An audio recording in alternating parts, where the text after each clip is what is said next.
एक समय की बात है, अमेज़न के घने वर्षावन के मध्य में मिलो नाम का एक शरारती छोटा बंदर रहता था। मिलो कोई साधारण बंदर नहीं था, वह असाधारण रूप से चतुर और शरारती था। हमेशा नए कारनामों और मुसीबतों की तलाश में रहता था। उसका फर गहरे भूरे रंग का था और उसकी आंखें जिज्ञासा और शरारत से चमक रही थीं। एक धूप वाले दिन जब सूरज की सुनहरी किरणें पेड़ों की घनी छांव से छनकर आ रही थीं, तो मिलो को लगा कि वह उग गया है। वह पहले ही बेलों से झूल चुका था, तोतों से बातें कर चुका था और अपने साथी बंदर मित्रों के साथ शरारतें कर चुका था। लेकिन आज वह कुछ अलग, कुछ अधिक रोमांचक चाहता था। इसलिए अपनी आंखों में एक शरारती चमक के साथ वह एक नए साहसिक कार्य पर निकल पड़ा। मिलो हरे भरे पत्तों के बीच तेजी से घूम रहा था। उसकी फुर्तीली उंगलियां शाखाओं और लताओं को कुशलता से पकड़ रही थीं। जैसे ही वह जंगल में गहराई तक गया, उसे जंगल के किनारे एक छोटा सा गांव मिला।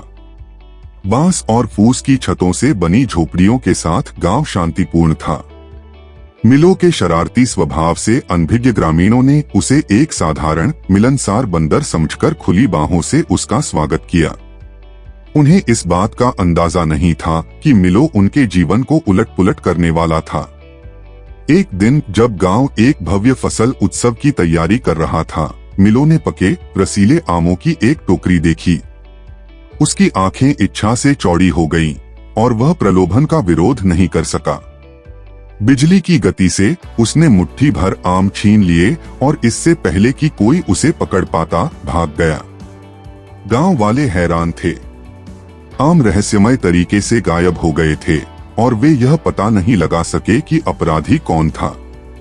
मिलो ने विजय महसूस करते हुए अपनी चोरी का सिलसिला जारी रखा।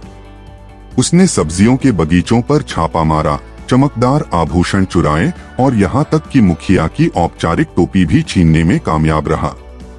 गांव में अफरातफरी मच गई और गांव वालों को यकीन हो गया कि कोई शरारती आत्मा उनका पीछा कर रही है।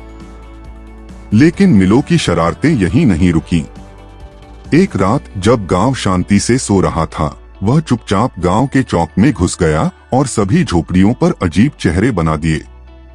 जब ग्रामीण जागे और उन्होंने अपने घरों को रंग बिरंगे बंदरों की कलाकृति से सजा हुआ देखा, तो वे अपने शुरुआती गुस्से के बावजूद हंसने से खुद को नहीं रोक सके।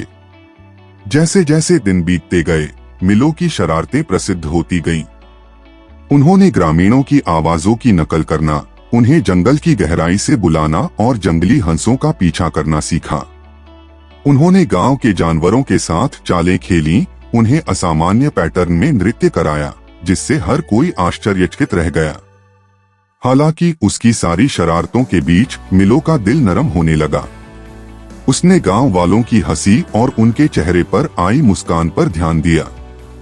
वह आनंद और एकता की शक्ति को समझने लगा। एक दिन जब मिलो खेल खेल में एक पेड़ से दूसरे पेड़ पर झूल रहा था, उसने शिकारियों के एक समूह को उसे पकड़कर गांव से दूर ले जाने की योजना बनाते हुए सुना। अपने ऊपर मौजूद खतरे को महसूस करते हुए मिलो ने एक साहसिक निर्णय लिया। उन्होंने अपनी शरारती बुद्धि का इस्तेमाल एक नेक काम के लिए करने का फैसला किया। अपने नए दृढ़ संकल्प के साथ मिलो ने शिकारियों को मात देने की योजना बनाई। उसने गांव के जानवरों को इकट्ठा किया और शिकारियों को भ्रमित करने के लिए एक चतुर योजना बनाई। अपनी नकल करने की क्षमता का उपयोग करते हुए उसने ध्वनियों का कोलाहल पैदा किया, जिससे शिकारियों के लिए उसे ट्रैक करना असंभव हो गया। योजना ने जादू की तरह काम किया। हतप्रभ और भ्रमित शिकारियों ने अंततः हार मान ली और गांव छोड़कर चले गए।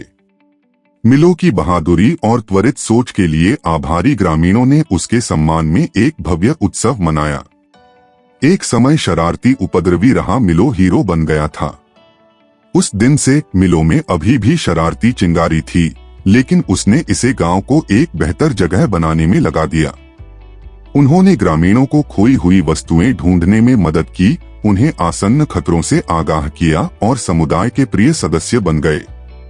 और इस तरह शरारती बंदर मिलो की कहानी एक किंवदंती में बदल गई, एक ऐसी कहानी जो पीढ़ी दर पीढ़ी चली आ रही थी।